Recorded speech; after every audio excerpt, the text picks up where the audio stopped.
तो नमस्कार मेरे निफ्टी के रन बाकरो, कैसे हैं आप सब और कैसा रहा आपका आज का ट्रेडिंग का दिन। आई होप कि कल के दिए हुए मेरे लेवल और मेरे द्वारा दिए गए जीरो हीरो ट्रेड में आज आपने पैसा ज़रूर कमाया होगा। नमस्कार, स्वागत है आप सभी का मेरे चैनल ट्रेड विद प्रशील में। जो लोग नए हैं उन्हें मैं बता दूं, मेरा नाम है प्रशील श्रीवास्तव। मैं हर शाम आता हूं निफ्टी के डिटेल एनालिसिस के साथ में। अगले दिन के ट्रेडिंग सेशन में निफ्टी किस तरह का बिहेव करने वाला है, क्या चाल रहने वाली, क्या सपोर्ट, क्या रेजिस्टेंस रहने वाले हैं और सेंसेक्स में क्या लेवल्स रहने वाले हैं, बैंक निफ्टी में क्या लेवल रहने वाले हैं, इसकी डिटेल जानकारी आपको इस वीडियो में देता हूं। तो अगर आप अपने लॉसेस कवर करना चाहते हैं, पैसा बनाना चाहते हैं ऑप्शन में, तो इस वीडियो को अंत तक देखें। कल के ट्रेडिंग के सेशन के सारे सपोर्ट, रेजिस्टेंस और सारे लेवल मैं आपको बताने वाला हूं। अब बात करते हैं कि कल मैंने आपको क्या लेवल दिए थे। देखिए, मैं हर बार कहता हूं कि मेरा चैनल एकमात्र चैनल है जो कि गैप डाउन खुलने पे क्या होगा, गैप अप खुलने में क्या होगा और फ्लैट खुलने पे क्या होगा, ये तीनों जानकारी आपको देता है। तो कल मैंने आपको बोला था कि अगर निफ्टी कहीं ना कहीं फ्लैट खुलता है तो हमें क्या करना है और सेंसेक्स फ्लैट खुलता है तो हमें क्या करना है। तो खैर दिन भर कंसोलिडेशन होता रहा, आज दिन भर कोई ट्रेड नहीं मिला, लेकिन मैंने एक स्ट्राइक प्राइस बताया था सेंसेक्स में, वो था 77,600 का, जो कि मैंने आपसे बोला था कि हीरो जीरो बन सकता है। और एग्जैक्टली ये हुआ कि 4 रुपये 30 पैसे से 18 रुपये का हाई उसने लगाया और ये आया 3 बजे से लेके 3:15 के बीच में।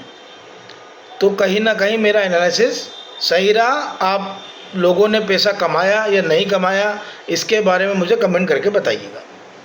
अब बात करते हैं कि निफ्टी किस तरह से बिहेव करने वाला है कल। अब निफ्टी कल क्या बिहेव करने वाला है उसके पहले मैं आपको बता दूं ये वाली बात कि कहीं ना कहीं निफ्टी इस समय बेरिश हो चुका है।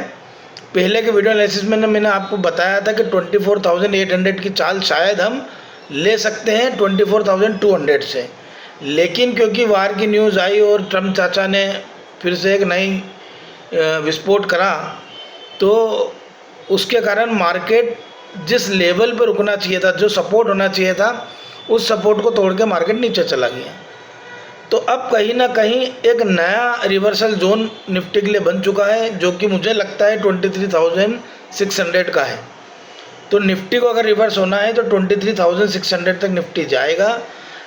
तो इस हिसाब से अपन बात करें तो निफ्टी में पहला जो टारगेट हमें अगर कॉल का लेना है, सबसे पहले बात करते हैं अपन उसकी। तो जब तक मार्केट 24,120 के ऊपर क्लोजिंग नहीं देता है, 15 मिनट ग्रीन कैंडल की अच्छी क्लोजिंग, तब तक हम कॉल के बारे में नहीं सोचेंगे। तब तक हमें पुट में ही रहना है, या ये कहें कि मार्केट अगर 120 तक जाता है तो हम पुट ले सकते हैं। अब इसको अगर हम लेवल में कन्वर्ट करेंगे तो लेवल कैसे होंगे कि अगर मार्केट गैप अप खुलता है तो गैप अप खुलने के बाद में 24,000 मतलब उसका लेवल हो सकता है गैप अप खुलने का 24,050 से लेके 24,100 तक का।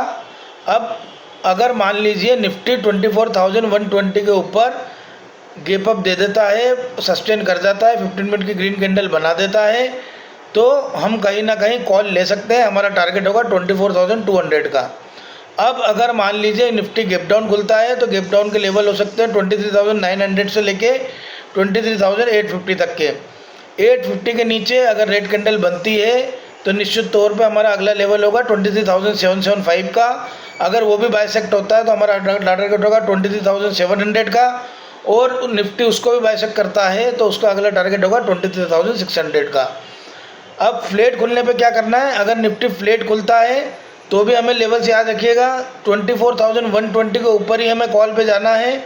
और अगर फ्लैट खुलने पे मार्केट कहीं ना कहीं 24,040 या 24,050 पर स्टेबल रहता है तो हम वहाँ पर पुट खरीदेंगे। ये पुट खरीदने के लेवल्स हैं फ्लैट में। और अगर फ्लैट खुल के मार्केट को नीचे आना है तो हम पुट प्लान कर सकते हैं 50 से, लेकिन हमें 23,900 पर हमारी प्रॉफिट बुकिंग करनी है। उसके बाद जो एग्रेसिव ट्रेडर हैं या जो रिस्की ट्रेडर हैं, जो रिस्क लेते हैं, वही नीचे के लेवल्स के लिए बैठे हैं। तो ये तीनों लेवल्स आपको आई होप के समझ में आ गए होंगे।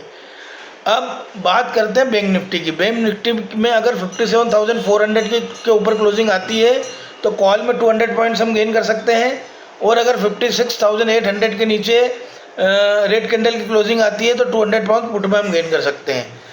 अब सेंसेक्स की बात करते हैं। सेंसेक्स में अगर 77,200 के ऊपर रेड कैंडल के नीचे रेड कैंडल बनती है तो हमारा पहला टारगेट होगा 76,600 का। ये बड़ा टारगेट मैं आपको दे रहा हूँ 76,600 का, और दूसरा टारगेट होगा 76,200 का। और अगर कॉल की बात करें तो 77,400 के बाद ही कॉल में जाना है, और हमारा टारगेट होगा 77,800 का। तो आई होप कि आपको ये सारे लेवल समझ में आ गए होंगे। मेरे द्वारा दिए गए लेवल से अगर आप पैसा कमा रहे हैं तो मेरे चैनल की जानकारी अपने ट्रेडिंग मित्रों के साथ अधिक से अधिक शेयर करें। बिना एसएल के ट्रेड प्लान ना करें। जब भी आपको कॉल बाय करना है सपोर्ट पे करें, जब भी आपको पुट बाय करना है रेजिस्टेंस पे करें। तो मिलते हैं अगले ट्रेडिंग सेशन के लिए एक नए एनालिसिस के साथ में। धन्यवाद।